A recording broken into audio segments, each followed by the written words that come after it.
우리 다 함께 일어나셔서 찬송가 17장 사랑의 하나님 찬양하심으로써 예배를 하나님께 올려드리겠습니다.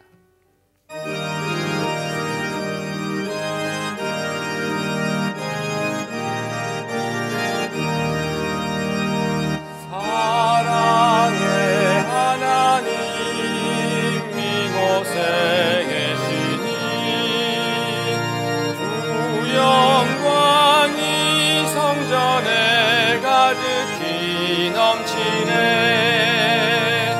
거룩한 주님 앞에 죄인된 우리들 경건한 마음으로 찬양합니다. 은혜의 예수님 우리 죄인하여 속죄의 큰 사랑을 이루어 주셔서 율법의 멍에에서 해방해 주시니 복음의 자유 누림 감사합니다. 위로의 성령님 우리의 마음에 늘 함께 계시오니 큰 힘이 됩니다. 슬픔도 두려움도 넉넉히 이기리 이 세상 끝날까지 함께 하소서.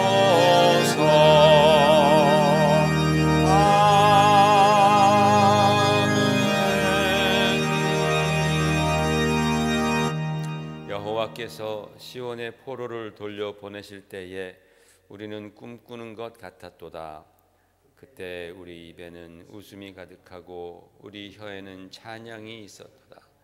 그때 문나라 가운데에서 말하기를 여호와께서 그들을 위하여 큰 일을 행하셨다 하였도다. 여호와께서 우리를 위하여 큰 일을 행하셨으니 우리는 기쁘다.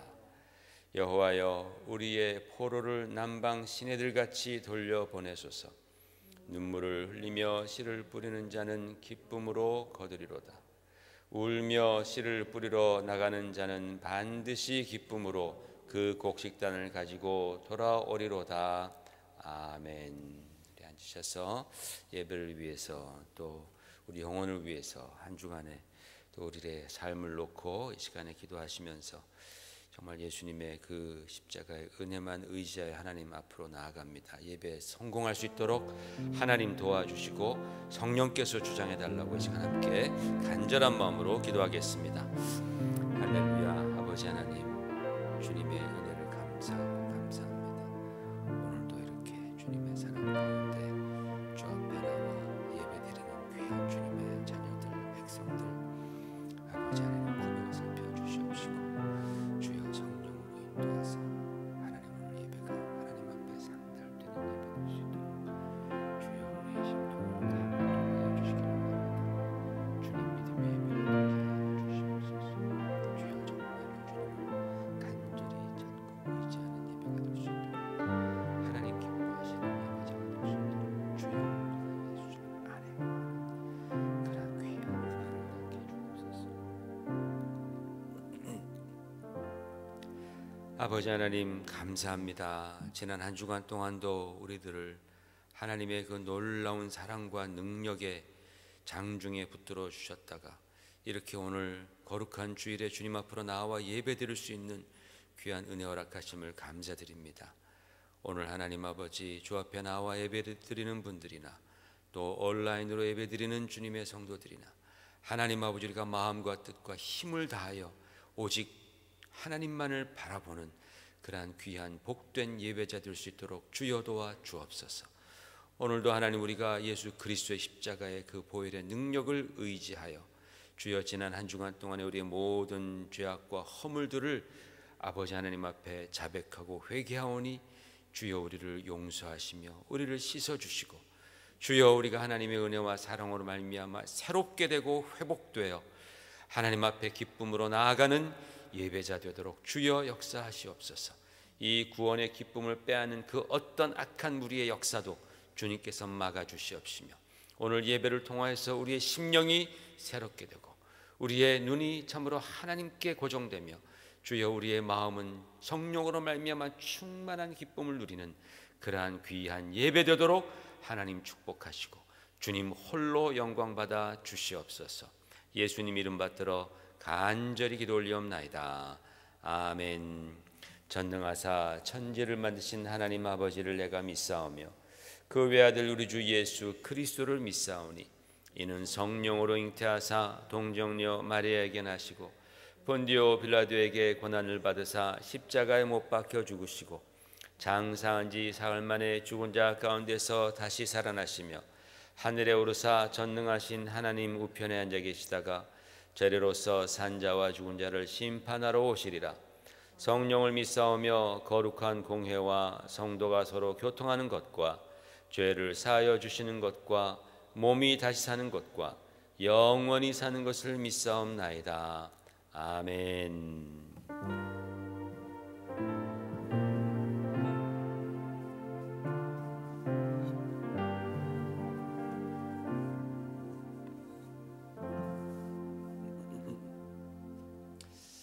할렐루야.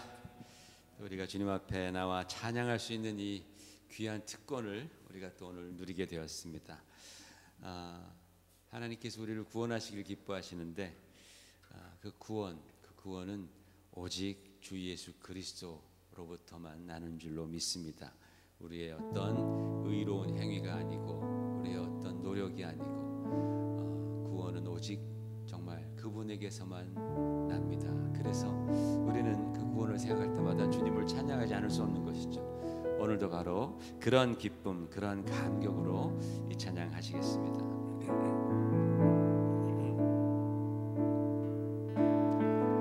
나의 영혼이 잠잠히 하나님만 바라니요 나의 구원이 그에게서 나는도다.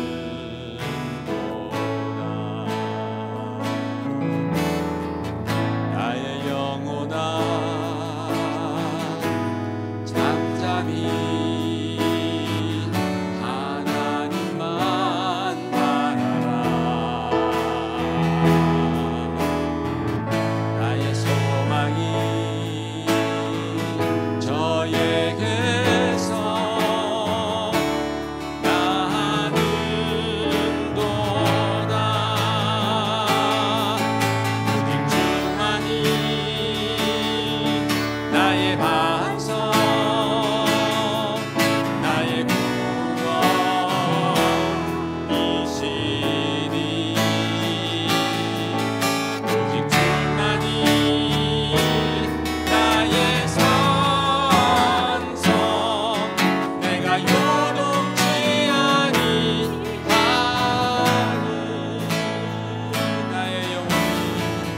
나의 영혼이 간절히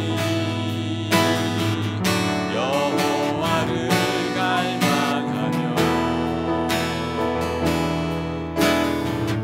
나의 입술이 여호와를 찬양하리.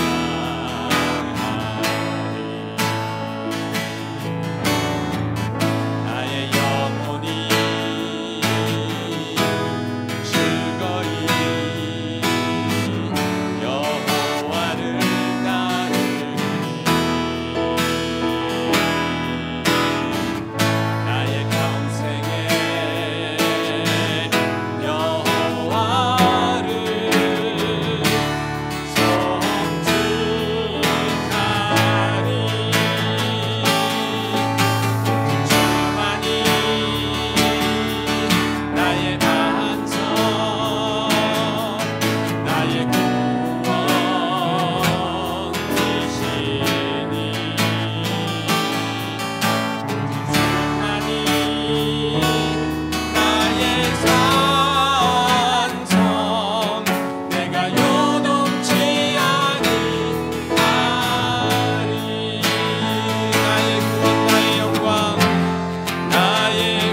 시간에는 고은양 집사님 기도문으로 함께 기도하시겠습니다. 사랑이 많으신 하나님, 지난 한 주도 저희 모두를 지켜주시고 큰사랑교회에 모이게 하심에 감사합니다. 예배를 통하여 찬양과 말씀으로 새롭게 되길 기도합니다. 코로나19로 인해 일상의 평온이 깨지고 불안감이 우리 삶에 자리 잡은 지 오래입니다. 그동안 해왔던 많은 소중한 일들이 제한되고 서로 사랑하라 라고 말씀하셨지만 가까운 사람들끼리의 교제마저도 조심스러운 상황입니다. 이 시기가 지나고 지금을 기억할 때에 온전한 하나님의 자녀로 살기 위해 노력했던 시간으로 기억되길 원합니다. 말씀과 기도를 통하여 주시는 주님의 음성을 듣고 지치고 힘든 삶이 주님이 주시는 평안함으로 채워지길 간절히 기도합니다. 저희와 저희 가족이 살고 있는 미국과 한국을 위해 기도합니다. 코로나19라는 질병으로 힘들 뿐 아니라 서로를 미워하고 분노하며 주변의 연약한 사람들을 돌보지 않은 사회를 당연시하며 살고 있는 저희 자신들을 회개합니다. 예배자는 참된 예배자로, 교회는 주님의 몸된 교회로, 지도자들은 분별력 있는 지도자로 살아갈 수 있는 지혜와 능력을 주시옵소서. 지금까지 저희를 지켜주시고 앞으로도 지켜주실 모든 도움이 하나님께로부터 오리라는 믿음으로 살기를 기도합니다. 말씀 전하시는 목사님 늘 지켜주시고 말씀을 통해 우리 모두 주님 만나기를 소망합니다. 예배를 위해 수고하는 모든 분들을 기억하시고 지치지 않게 하시고 주님의 축복이 임하기를 간절히 기도합니다. 주님이 주신 모든 것을 감사드리며 항상 우리를 지켜주시는 주 예수 그리스도의 이름으로 기도드렸습니다. 아멘.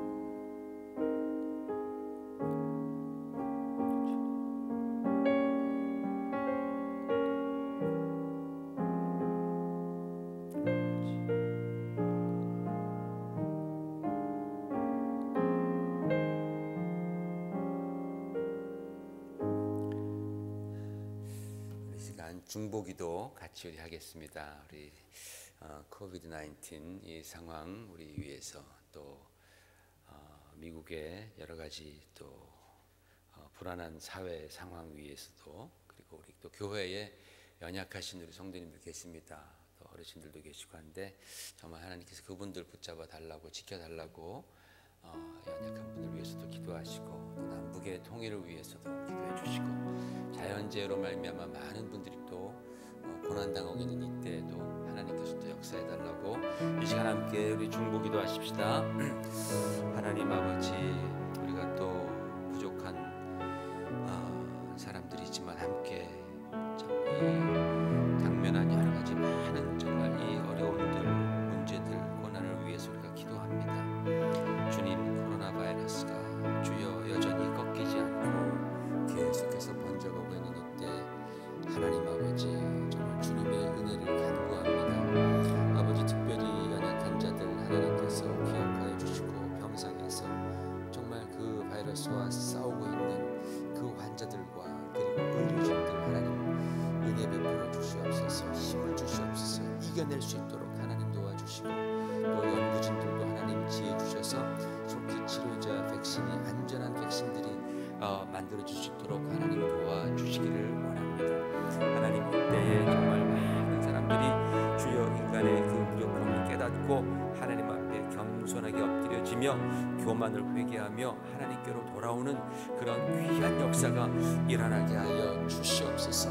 만민과 열방 가운데 주의 이름이 높임을 받으시는 그러한 귀한 또 역사가 일어나기를 원하오니 주여 정말 만방에서 참으로 열방에서 수고하는 선교사님들 하나님께서 지켜보아 주시고 그들을 통하여서 주님 정말 예수 그리스도의 복음의 메시지들이 증거되며 많은 자들이 주님을 만나고 주님께로 돌아오는 그러한 놀라운 역사가 이 고난의 시기 가운데 더 많이 일어날 수 있도록 하나님 아버지 도와주시기를 원하옵나이다. 아버지 하나님, 참으로 그 자연재해로 말미암아 또 고통당하는 자 많이 있사오니 하나님 아버지 긍휼을 베풀어 주시고 위로하여 주시옵시고, 이 자연재해들이 속히 이제 정말 끝날 수 있도록 하나님 도와주시며, 하나님 아버지 북한 땅 하나님 위해서 기도하오니 아버지 하나님 그 땅 그 정말 그 배고픔과 굶주림과 또 여러 가지 자유가 없어서 많은 정말 그 억압과 아픈 고난 가운데 있습니다. 하나님 그 땅을 주님께 아버지 의탁하오니 주님께서 불쌍히 여겨 주시옵시고, 그곳에 하나님 아버지 진정한 자유가 임할 수 있도록 도와주셔서 아버지 하나님 남북이 통일이 되고 하나님 그 땅도 발전이 되고 그 땅에서도 배불리 먹으며 아버지 그곳에서도 정말 따뜻하게 아버지 겨울을 날 수 있도록 도우시고, 하나님 거기서 특별히 참으로 하나님을 찬양하는 예배의 진정한 예배가 되어 주시도록 주님 도와주시옵소서. 많은 하나님 정말 그 영혼들이 주님께로 돌아오는 역사가 주여 정말 그 북한 땅에도 일어나게 하여 주시옵소서. 하나님 감사합니다. 예수님 이름으로 기도 올리옵나이다. 아멘. 주보를 참조해서 교회 소식 보시기 바라고, 특별히 환절기라서 여러분 환절기 때 감기 조심하시기를 바랍니다. 요새는 밤바람이 찹니다. 주무실 때는 더워가지고 창문을 열고 주무시는데 새벽에는 추워가지고 딱 감기 걸리기 십상입니다. 감기가 걸리면 이것도 코로나 아니야? 라고 또 그렇게 또 걱정이 많아지는데, 어쨌든 여러분 꼭 환절기 감기 조심하시기를 부탁을 드리고, 또 우리 매일매일 성경 읽기 또 기도하기, 여기에 우리가 정말 힘써서 이 코비드 19 이 기간 중에 우리가 더 주님께로 가까이 가고 더 성경을 많이 아는 그러한 정말 역전의 기회가 되었으면 좋겠습니다. 여러분 다 성령 안에서 그렇게 하시리라 믿습니다. 우리 다 같이 일어나셔서 오늘 말씀 욥기 23장 10절 말씀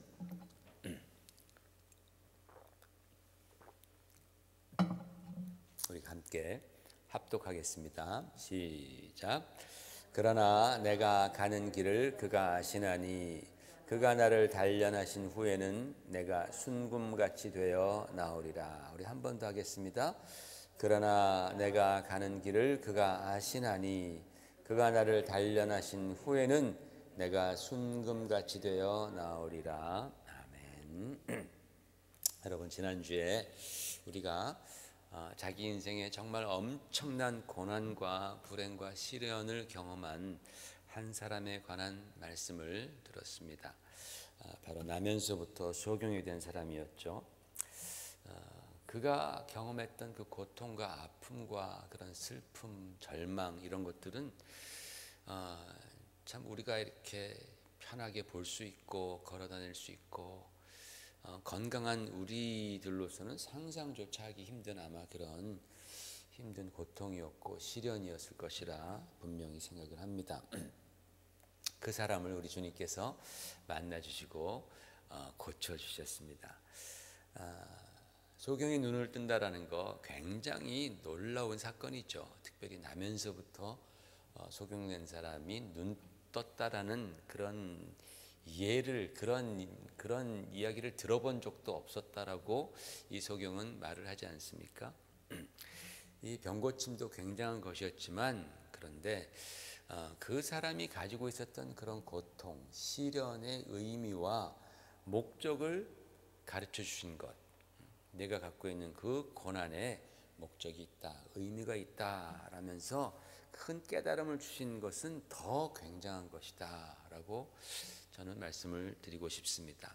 왜냐하면 그 병은 그 사람에게만 국한된 것이었지만 고난의 의미가 있다라는 것은 2000년이 지난 우리들에게도 다 해당되는 강력한 메시지이기 때문에 그렇습니다.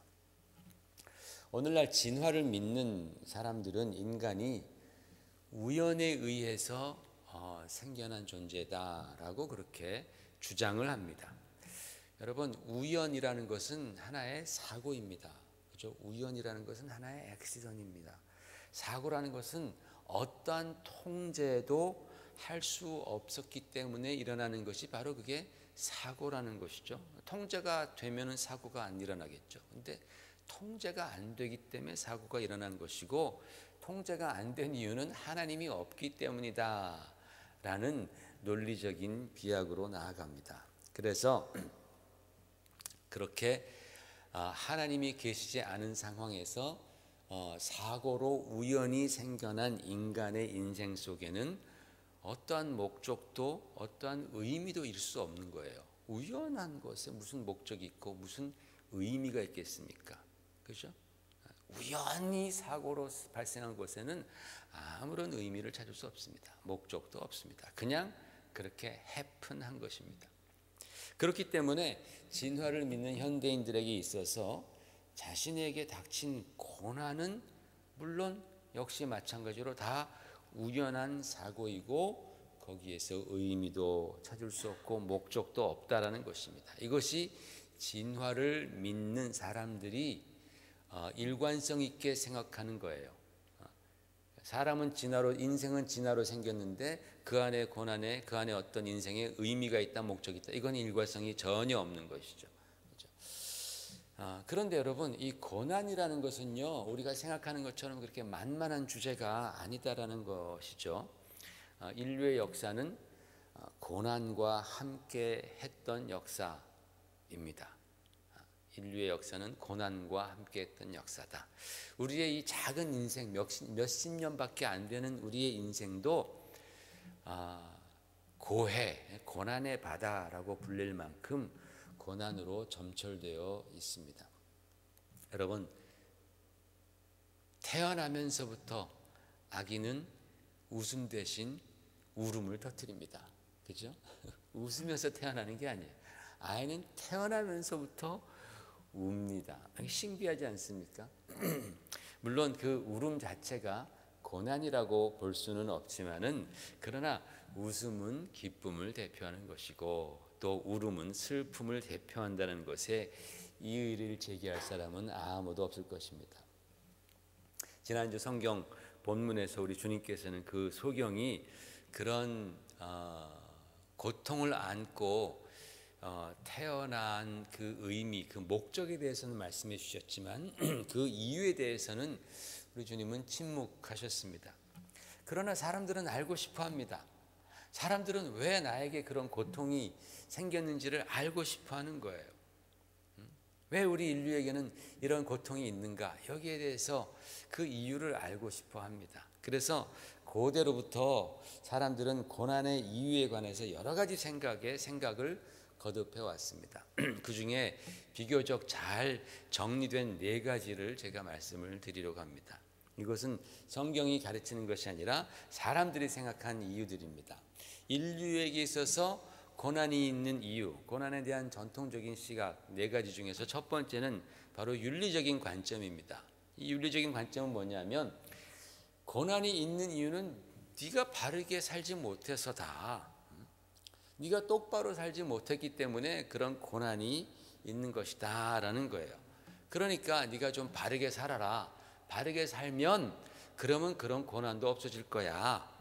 그리고 네가 마침내 완전해지면 너는 그 고난에서 해방된다. 이게 바로 윤리적 관점입니다. 이 윤리적 관점의 가장 정상에 있는 것이 바로 윤회 사상입니다. 네가 잘 못 사니까 네가 그렇게 버러지로 태어난 것이고, 그 버러지로 있는 인생 동안에 네가 좀 잘 살면 그 다음에는 다람쥐로 태어나고, 그러다가 또 뭐 코끼리로도 태어나고 인간으로도 태어나고, 그러다 잘하면 나중에 네가 이제 마치 해탈한다. 그런 얘기가 바로 이 윤회 사상입니다. 이게 윤리적인 관점입니다. 네가 그렇게 고생하고 힘든 것은 잘 못해서 그런 거야. 잘하면 될 거야. 이게 윤리적인 관점입니다. 두 번째로는 자기 초월적인 관점입니다. 이건 뭐냐면, 네가 고통당하는 이유는 네가 욕망이 있어서 그래, 욕심이 있어서 그래, 그런 거예요. 네가 욕심이 있으니까 그 욕심의 함정에 네가 빠져서 고통을 당하는 거야. 그래서 너의 그 욕망을 없애야지만이 고난이 사라지는 거야. 그러므로 내 생각을 바꿔라. 이게 특별히 불교 사상의 중심을 이루는 게 바로 이 자기 초월적 관점입니다. 여러분 색즉시공이라는 말 여러분 많이 들어보지 않았습니까? 이게 뭐예요? 이게 물질적인 것, 보이는 것, 이게 사실은 없는 거야. 그런 거예요. 이게 보이고 물질적인 것은 그건 사실은 없는 거야. 그러니까 그 아무것도 아닌 그 없는 것에 내가 욕망을 가지지 말라, 그런 뜻이에요. 그 고난이라는 것도 물리적인 것 아닙니까? 고난. 그 고난도 사실은 존재하지 않은 것이야. 고난도 사실은 그게 없는 거란 거야. 그러니까 이게 다 내가 문제가 있어서 그런 거니까, 욕망 때문에 그런 거니까 네가 벽을 보면서 참선을 해라. 그 욕망이 사라질 때까지. 그래서 참선을 통해서 무념무상의 상태가 되면, 아무것도 없는 그런 무념무상의 상태가 되면, 무념무상의 상태가 되면 그때에 비로소 모든 고난은 다 사라지리라. 이게 바로 불교가 말하는 해탈입니다. 자기 초월적 관점입니다. 문제는 너다라는 거예요. 네가 생각을 바꿔라라는 겁니다. 세 번째 고난에 대한 전통적인 관념은 숙명론적인 관점입니다. 고난은 인간의 운명이다라는 거예요. 신이 그렇게 하셨다라는 거예요. 신이 인간에게 고난을 주셨다. 그러니까 인간은 고난을 피할 수 없다. 신이 정했으니 그냥 순수하게 받아들이고 살아라. 특별히 무슬림들이 인시알라 그러지 않습니까? 신만 아신다, 알라만 안다라고 말하면서 그냥 다 받아들이는 거예요. 아무리 가혹한 시련이라도 그냥 불편 없이 순복하며 받아들여라.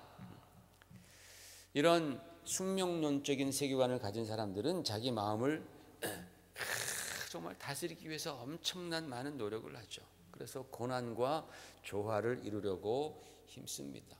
할 수 없는 거예요. 그냥 신이 줬다니까, 운명이 되니까 그냥 받아들일 수밖에 없는 거죠. 이게 바로 세 번째 관점입니다. 네 번째 관점은 이원론적인 관점입니다. 두 개로 나눈다라는 거예요. 두 편으로 딱 나누는 거죠. 그래서 고난은 무조건 어둠, 그리고 그것을 이기는 것은 화평, 그 평화, 이런 것은 무조건 빛이라고 생각하는 겁니다. 고난은 무조건 사탄, 그 다음에 평화는 무조건 하나님, 이렇게 두 진영으로 딱 나누는 거예요. 이게 이원론입니다. 그래서 고난은 무조건 사탄으로부터 오는 것이다.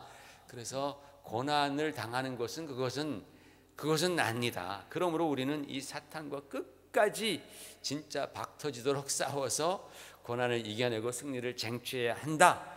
고난은 우리가 무조건 악한 것이니까 against 해야 된다.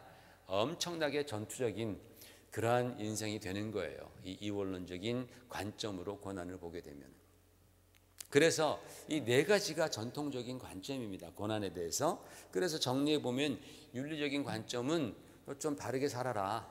그러면 된다. 고난은 네가 바르게 살지 못해서다. 두 번째, 자기 초월적인 관점은 고난이라는 건 사실 존재하지 않는 건데 네가 욕심이 있어서 그런 거야. 욕심만 버리면 고난에서 해방이 될 수 있어. 고난이라는 건 사실은 그것은 존재하지 않는 거야. 허상이야 라고 말하는 것이죠. 세 번째로는 숙명적인 관점입니다. 신이 너에게 고난을 주셨으니까 그냥 조용히 받아들여. 거기서 나오려고 애써봤자 안 돼. 그냥 조용히 받아들이고 살아. 네 번째로는 이원론적인 관점입니다. 고난은 악한 것이니까 박터지게 싸워라. 그러면 좋은 미래가 있을 것이다. 이것이 바로 인간들이 전통적으로 고난에 대해서 갖는 네 가지 관점이라는 것이죠. 서로 다른 입장들이지만은 그러나 한 가지 공통된 입장은 고난이라는 것이 인간의 한 부분이다라는 것입니다. 그래서 고난을 진지하게 생각하고 있는 겁니다. 인류는 지금까지 고난에 대해서 굉장히 진지하게 생각해 왔습니다. 그러면서 자기 나름대로의 어느 정도의 발전을 해오는 것이죠. 여러분이 네 가지 관점을 들으면서 여러분은 지금까지 어떤 관점에서 여러분의 고난을 이해하고 계셨습니까? 아마 우리도 고난 당할 때 뭔가 이해했을 거 아니에요, 그죠? 뭔가 우리도 생각했을 거 아니겠습니까? 어떤 관점이 여러분의 입장과 가장 잘 맞아 떨어집니까? 뭐 다 조금씩 다 들어가 있는 것 같아요, 그죠? 다 조금씩 들어가 있는 것 같습니다. 그렇기 때문에 우리는 여러분, 성경은 과연 고난에 대해서 어떻게 생각하느냐, 이 네 가지 관점에 대해서 어떻게 성경을 가르치는가 우리가 한번 보았으면 좋겠습니다. 첫 번째로 성경은 그 안에 윤리 도덕적인 관점들이 굉장히 많이 있습니다. 그렇죠? 그죠? 그 성경에 윤리 도덕적인 그런 가르침들이 굉장히 많아요. 그래서 뭐 거짓말하지 말라, 도둑질하지 말라, 간음하지 말라, 뭐 이런 그 탐내지 말라, 그런 윤리적인 강령들이 많습니다. 그리고 그것을 어겼을 때에 그에 상응하는 형벌이 있다라는 것도 분명히 가르쳐 줍니다. 그래서 언뜻 보면 성경이 고난에 대한 관점이 윤리적인 관점과 상당히 비슷하다, 윤리적인 관점을 지향한다라고 생각할 수 있습니다. 그러나 그것이 반드시 그렇지만은 않습니다. 비록 세상에 그런 고난이 죄악으로 말미암아 들어온 것은 맞아요. 죄로 말미암아 이 세상에 고난은 들어왔습니다. 성경은 그렇게 말합니다. 그런데 현재 내가 당하고 있는 고난이 반드시 그것이 내 죄 때문이라고는 말하지 않는다라는 거예요. 그런 입장에서 볼 때는 윤리적인 관점과는 상당한 차이가 있습니다. 예수님께서도 분명히 말씀하셨잖아요. 그 소경을 보고서 사람들은 이 사람의 죄입니까? 아니면 이 사람의 부모의 죄 때문입니까? 라고 물어봤을 때 이도 저도 아니다라고 말씀하셨습니다. 그 사람 죄 때문에 이 자가 지금 고난받고 있는 것이 아니다라고 분명히 말씀하신 것은 이미 윤리적인 관점에서 예수님의 그 관점은 벗어나 있다라는 것을 말씀하고 있습니다. 여러분, 세상에 보면요, 다 모두가 다 죄인입니다. 다 죄인이라면 다 엄청난 고난을 받아야 되지 않습니까? 그런데 성경에 보면은 악인이 고난을 받지 않고 떵떵거리고 사는 이야기나 또는 의인이 고난 가운데 있다가 정말 그렇게 목숨을 잃는 그러한 이야기들도 참 많이 있습니다.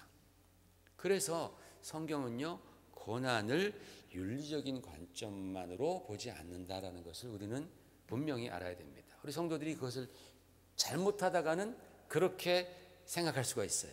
그러다 보면 남들을 막 판단하는 거예요. 누가 막 고난을 당하면 아이고 저것도 무슨 잘못 졌나, 무슨 죄 져서 저러나, 그런 아주 큰 엄청난 실수를 범하게 됩니다. 성경은 윤리적인 관점으로만 고난을 바라보지 않습니다. 두 번째로 성경은요, 고난을 고난으로 인정합니다. 이게 무슨 말이냐면 고난을 무슨 환상이라든지 또는 허상으로 보지 않고 인류가 당하는, 내가 당하는 그 고난을 나의 현실로 인정해 준다라는 거예요. 그래서 시편에는 고난으로 인해서 울부짖으며 기도하는 내용이 참 많이 나옵니다. 아프다라는 거예요. 힘들다라는 거예요.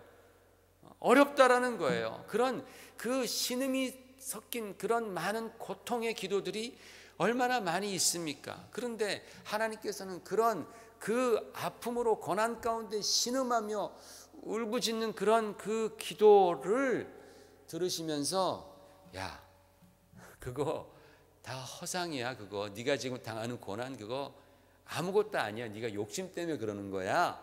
응? 네가 왕이 되고 싶으니까 그 욕심 때문에 그렇게 힘든 거야. 야, 좀 생각 좀 바꿔라. 좀 인간이 좀 고상해져라. 그러면 고난이 사라질 거야 라고 하나님 말씀하지 않았습니다. 하나님은 우리의 고난을 그대로 인정해 주시는 분이에요. 하나님은 우리의 아픔을 그대로 인정해 주시고 우리를 불쌍히 여겨 주십니다. 그래서 하나님께서는 예수 그리스도를 통해서 우리에게 오시지 않았습니까? 우리의 고난 당한 우리의 그 상태를 불쌍히 여기시기 때문에 주님께서 이 땅에 찾아와 주신 거예요. 그래서 고난당한 자들에게 말씀해 주시고 위로해 주시고 또 고쳐 주시고 죄로 말미암아 고난당하는 자들의 그 죄값을 주님께서 치러주시는 그 고난의 현실적인 면을 인정해 주시는 분이 바로 우리 하나님이십니다. 그리고 예수님이 승천하신 후에 성령을 보내주시잖아요. 우리가 성령님 할 때 언제나 무슨 성령님이라고 말합니까? 위로의 성령님, 위로의 성령님이라고 하잖아요. 왜? 우리의 고난을 위로해 주시기 때문에 그렇습니다. 그렇기 때문에 불교에서 말하는 그 자기 초월적인 관점, 고난을 바라보는 자기 초월적인 관점과 우리 기독교 성경적인 관점은 영 다른 거예요. 너무나 다른 겁니다. 하나님은 우리의 고난을 고난으로 인정해 주시고 우리가 아파하는 것을 아픔으로 봐주시며 마음 아파하신다라는 사실입니다.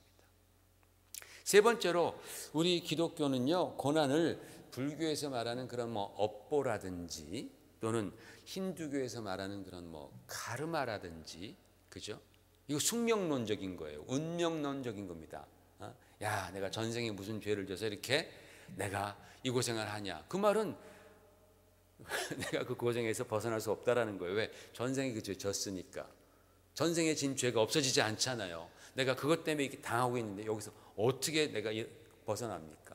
그런 카르마라든지 업보라든지 다 숙명론적인 그 관점인데 성경은 그것을 따르지 않습니다. 그것을 고난을 숙명으로 간주하지 않습니다. 그래서 우리는요, 어떤 고난이 우리에게 굉장히 부적절하다, 이건 말도 안 된다, 이건 부당한 것입니다 라고 그렇게 우리가 말할 수 있다라는 거예요. 또 그렇게 믿고 하나님께 기도할 수 있다라는 거예요. 여러분도 그렇잖아요. 신앙생활 하면서 우리가 고난 당할 때 그 고난 없애달라고 하나님께 기도하잖아요. 그죠? 그죠? 고난 당할 때 우리 다 그런 경험 해보잖아요. 하나님, 나에게 이런 고난이 있습니다. 없애주세요. 그 고난이 혹시 내가 잘못해서 온 고난일지라도 우리는 그것을 숙명으로 받아들이지 않고 하나님 이거 좀 제거해 달라고 그렇게 기도하잖아요. 우리는 전혀 고난에 대해서 숙명적인 그런 관점을 갖고 있지 않습니다. 왜? 우리는 하나님의 마음을 알기 때문에 그래요. 하나님은 우리가 고난당하는 것을 원치 아니하신다라고 성경에 분명히 말씀하고 있습니다. 그래서 여러분, 고난은 숙명이 아닙니다. 운명이 아닙니다. 인간에게 있어서 고난은 운명적인 것이 아니다라는 거예요. 예수님께서 우리 고난 때문에 주님께서 대신 십자가에서 죽으셨는데 고난이 만약에 우리의 운명이라고 말한다면 그것은 주님의 십자가의 죽음을 헛되이 말하는 것이죠. 헛되이 믿는 것입니다. 혹시 신앙생활 하다가 성도들 중에서 아이고, 내 팔자가 다 그렇지, 내 팔자가 다 그렇지 아이고, 내 팔자야, 이게 사실은 운명론적인 얘기입니다. 내 팔자, 내 숙명은 그렇다라는 거예요. 아이고, 내 팔자야. 그렇게 자주 생각하는 분이 있다면 그것은 하나님의 뜻이 아니라는 것을 오늘 깨닫고 여러분 돌이키시기를 바랍니다. 기도의 내용이 바뀌어져야 하는 줄 믿습니다. 고난을 내 팔자 타령으로 돌리는 것은 숙명론자들, 운명론자들이나 하는 그런 말입니다. 우리 성도들은 그러면 안 돼요. 성도들은요, 주님, 내가 비록 고난당하고 있지만 하나님의 뜻이 아닌 줄 믿습니다. 또 이 고난을 주님께서 담당해 주셨음을 감사드립니다 라고 우리가 믿고 의지하면서 그 고난으로부터 벗어나는 거예요. 그것이 바로 하나님께서 원하시는 우리 성도들의 모습입니다. 마지막으로 평안은 선하고 고난은 악한 것으로 나누는 그런 이원론적인 관점은요, 처음에 보면은 성경과 굉장히 비슷하게 느껴질 수 있습니다. 왜냐하면 이원론에서도 하나님이 나옵니다. 사탄도 나옵니다. 어둠도 나오고 빛도 나오고 고난도 나오고 이제 평안도 나오고 이렇게 구분을 다 합니다. 다 구분을 하는 거예요. 그래서 한쪽 편에 딱 밀어넣는 거죠. 사탄, 어둠, 고난, 아픔 이런 거 다 한쪽 편에 몰아넣고 또 다른 한쪽 편에는 하나님 해서 좋은 건 다 이렇게 놓습니다. 그게 어떻게 보면 굉장히 성경과 가깝다라고 볼 수도 있지만은, 그런데 문제는 모든 고난이 다 사탄적인 것이 아니고 모든 아픔이 다 사탄에게서 온 것도 아니고 다 눈물이 악한 것도 아니다라는 거예요. 그런데 이원론은 그런 프레임을 딱 짜놓고 바라보는 거예요. 이건 여러분 성경적인 관점이 아니다라는 거예요. 성경도 비슷한 부분들이 다 있습니다 지금. 그런데 그런 프레임 속에서 성경은 움직이지 않는다라는 거예요. 성경은 고난에 관해서 고난을 없앰으로가 아니라 고난을 통해서라는 말들을 많이 합니다. 고난을 통해서 우리는 하나님의 뜻을 깨닫게 되고, 고난을 통해서 우리는 하나님이 주시는 유익을 갖게 됩니다. 우리 주 예수 그리스도께서도 고난을 통해서 하나님의 뜻을 이루어 주셨다라는 거예요. 그렇죠? 고난을 통해서 하나님의 뜻을 이루어 주시고 구원을 이루어 주셨습니다. 여러분, 만약에 고난이 악하기만 했다면 하나님께서 선을 이루시기 위해서 악을 행하셨다라는 모순이 발생하게 되는 거예요. 이 이원론 쪽으로 가게 되면은 그런 것들이 모순이 컨트라딕토리가 생기는 거예요. 그래가지고 성경이 맞지가 않게 됩니다. 이거 무슨 문제가 있다. 어떻게 하나님께서 선을 행하기 위해서 악을 사용하시냐? 그런데 성경은 이원론적인 세계관이 아니기 때문에 고난 속에서도 하나님의 선하신 뜻이 있음을 계속해서 가르칠 수 있는 것입니다.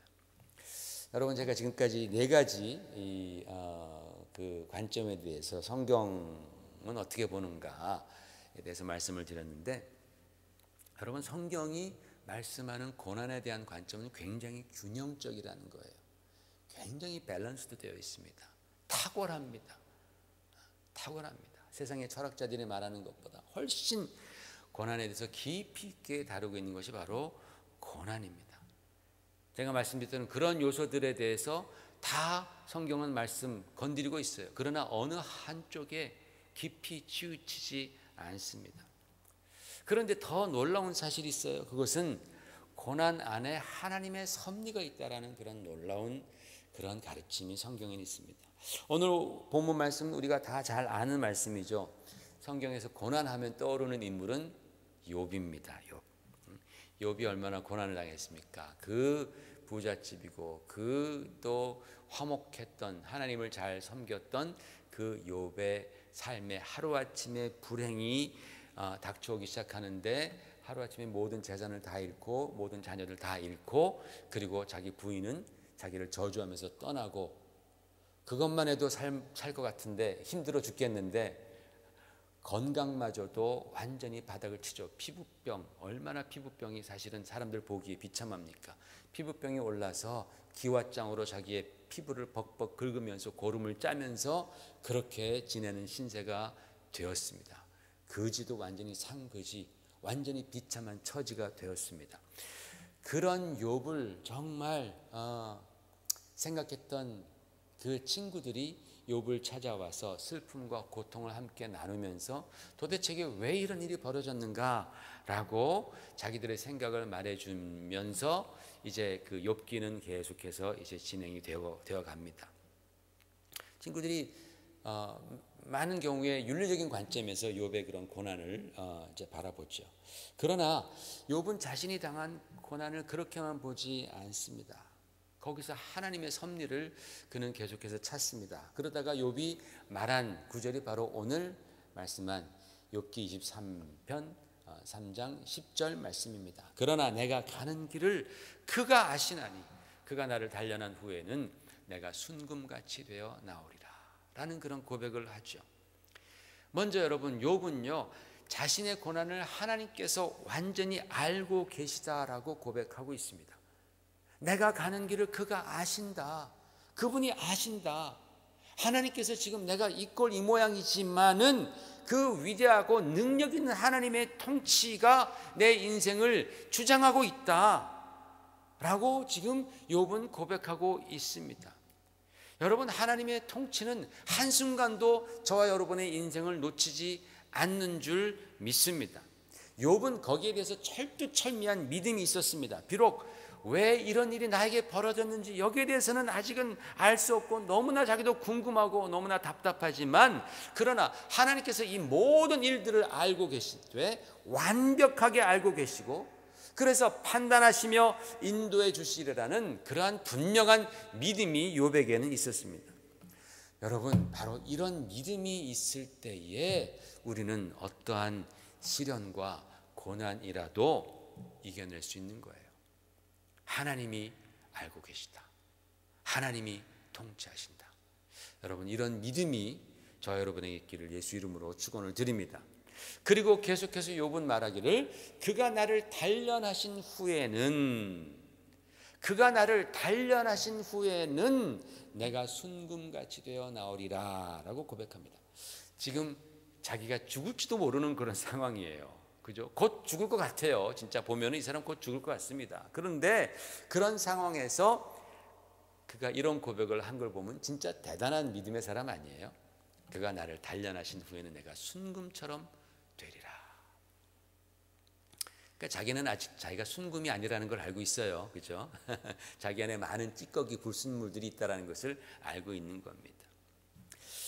그래서 욥은요, 지금 자신이 받고 있는 이 고난이 하나님이 자기를 단련하시는 것이다 라고 믿는 거예요.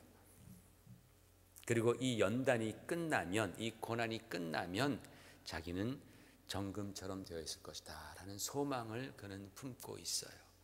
그런 상황에서 굉장한 것이죠. 그런데 여기서 여러분, 히브리어로 단련하다, 그가 나를 단련하신 후에, 단련하다라는 단어가 바한이라는 단어입니다. 이 바한이라는 단어는 히브리어로 보면은 테스트, 프루브 또는 시련을 주다, 어떤 사람을 그런 시련 가운데 집어넣다라는 그런 뜻을 가진 단어가 이 히브리어로 바한이라는 단어입니다. 여러분, 이 단어는 언제 주로 쓰냐면은 순금을 얻기 위해서 재련하지 않습니까? 그렇게 재련해서 순금을 얻기 위해서 계속 뜨겁게 가열하면은 이제 불순물이 이제 분리가 돼서 둥둥 떠오르게 되죠. 그 불순물을 제거할 때 사용하는 단어가 바로 이 바한이라는 히브리어 단어입니다. 지금 욥은요, 자기의 시련과 고난을 하나님께서 자기를 지금 자기를 테스트하고 자기를 더욱더 퓨어하게, 순수하게, 정금처럼 만드는 과정이라고 믿었다라는 사실이죠. 신약 성경에서 사도 바울도 로마 5장 3절 4절에 이렇게 말씀합니다. 같이 읽어보십시다. 시작. 다만 이뿐만 아니라 우리가 환난 중에도 즐거워하나니 이는 환난은 인내를, 인내는 연단은 소망을 이루는 줄 알미라고 했습니다. 고난과 연단이 소망을 이룬다라는 것은 성경의 중심되는 메시지입니다. 성경을 구약과 신약으로 관통하고 있는 메시지가 바로 이거예요. 고난과 연단은 우리에게 소망을 이룬다. 소망은 그리스도 안에서 우리를 부끄럽게 하지 아니한다 라고 사도 바울은 말씀하고 있습니다. 여기서 이 연단이 바로 이 테스트한다라는 거예요. 프루브한다라는 거예요. 뜨겁게 해서 불순물을 제거한다라는 거예요. 그런데 이 히브리어 바한이라는 이 연단이라는 이 테스트한다라는 말에는 놀라운 사실이 있습니다. 그 다음 볼까요? 이 바한이라는 글자 안에는요, 헨이라는 글자가 들어가 있습니다. 헨, 그렇죠? 이 헨이라는 게 은혜라는 뜻입니다. 은혜. 그리고 히브리어로 버라는 것은요, 바이 또는 인이라는 뜻입니다. 그러니까 이 바한이라는 것은 원래 히브리어는 이 아래에 있는 이런 모음이 없어요. 모음이 없어서 그냥 요 자음만 쓰는데, 자음만 쓰면요, 이게 하나님 은혜 안에서 또는 하나님 은혜로 말미암아라는 말과 똑같아요. 이 바한이라는 것은 테스트한다, 우리를 프루브한다, 우리를 그런 역경 가운데 집어넣는다라고 말할 때 그 안에 하나님의 은혜가 함께 한다라는 놀라운 사실이 거기에 있다라는 사실입니다. 네? 여러분, 이것이 바로 히브리 사람들이 성경이 우리에게 가져다 주는 고난에 대한 이해라는 거예요. 다른 사상에서는 찾아볼 수가 없는 거예요. 욥이 고난을 당할 때에 하나님의 은혜가 함께 하시는 거예요. 욥이 하나님으로부터 그렇게 불같은 시련을 당할 때에 하나님의 은혜가 함께 했던 거예요. 그것을 욥이 알고 있었기 때문에 그가 나를 단련하신 후에 내가 순금같이 되어 나오리라 라고 고백할 수 있었던 것입니다. 여러분, 우리의 고난에 의미가 있고 목적이 있기 위해서는 반드시 하나님의 은혜가 필요한 거예요. 그것을 깨달아야 됩니다. 근데 그 안에는 분명히 하나님의 은혜가 있는 거예요. 그래서 히브리 사람들은 이 단어를 보면 그냥 보이는 거예요. 아, 하나님의 은혜구나. 하나님의 은혜가 함께 하는구나 라는 게 그냥 보이는 거예요. 마치 우리가 설날 하면 우리가 1월 1일이 설날인데 설날 하면 아, 눈이 오는 날이구나 라는 것을 우리가 아는 것처럼 그냥 히브리 사람들은 바하 나면은 아, 하나님의 은혜로 테스트는 우리가 통과해야 되는구나, 아니면 내가 테스트 그 고난을 당할 때 그 안에 하나님의 은혜가 함께 하시는구나 라고 그냥 그들은 깨닫게 되는 거예요. 하나님의 은혜를 알지 못하면 절대로 우리는 고난을 이해할 수 없습니다. 마치 지난주에 보았던 그 소경이 예수 그리스도를 만나지 못했더라면 자기가 왜 이 고난을 당해야 하는지 평생 모른 채 불평과 원망으로 죽었을 것입니다. 그러나 주 예수 그리스도를 만나자 그의 고난은 의미를 갖게 되었고 그 고난이 그에게 축복이 되어버렸잖아요. 이처럼 사랑하는 성도 여러분, 고난은 우리가 혼자 짊어지고 가는 재앙이 아닙니다. 그것은 오히려 하나님의 사랑과 은혜를 경험케 하는 신비한 축복의 시간이다 라는 것을 성경은 우리에게 가르쳐주고 있습니다. 우리가 불교식으로 인생을 생각하면요, 고해, 고난의 바다, 야, 이건 생각하면 정신이 아찔해지고 살기 싫어져요.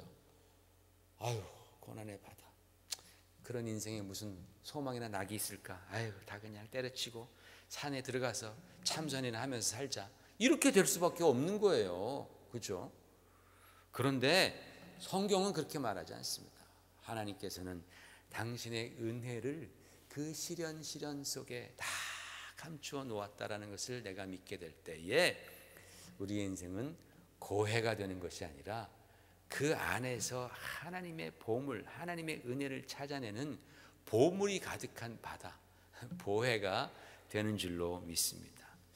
우리 주 예수를 의지하면서 고난 안에 감추인 하나님의 은혜를 발견해 나가시는 그러한 여러분 되시기를 주의 이름으로 축원을 드립니다. 같이 기도하겠습니다. 하나님 아버지, 감사합니다. 오늘도 이렇게 귀한 말씀으로 우리에게 은혜 베푸심을 감사드리오니 주님 믿고 의지하며 고난 가운데 하나님의 은혜를 알아가는 귀한 성도들 되도록 주여 축복해 주옵소서. 예수님 이름으로 감사기도 올리옵나이다. 아멘.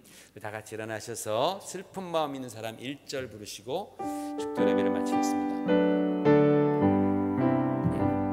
슬픈 마음 있는 사람 예수 이름 믿으면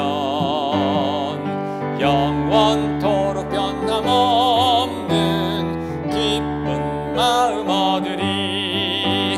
예수의 이름은 세상의 소망이요, 예수의 이름은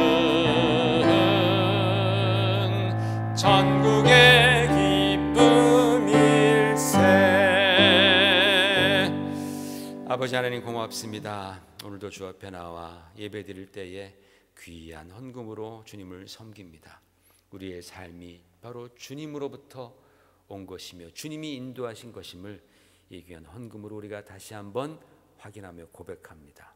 아버지 하나님, 바치는 손길마다 하나님께서 그 사랑과 믿음과 주를 향한 간절한 기도와 소원을 아시고 주님 축복해 주시며 들어주시고 인도해 주시고 보호해 주시기를 간절히 소망합니다. 하나님 아버지, 또 요즘같이 어려운 시기에 아버지 어렵지 않도록 하나님 아버지 풍성한 주님의 은혜를 간구합니다. 주님 도와주시옵소서, 채워주시옵소서, 공급해 주시옵소서. 그리하여 우리의 심령이 부욕해 하시고 우리의 삶이 주님으로 말미암아 넉넉한 축복을 허락해 주시옵소서. 지금은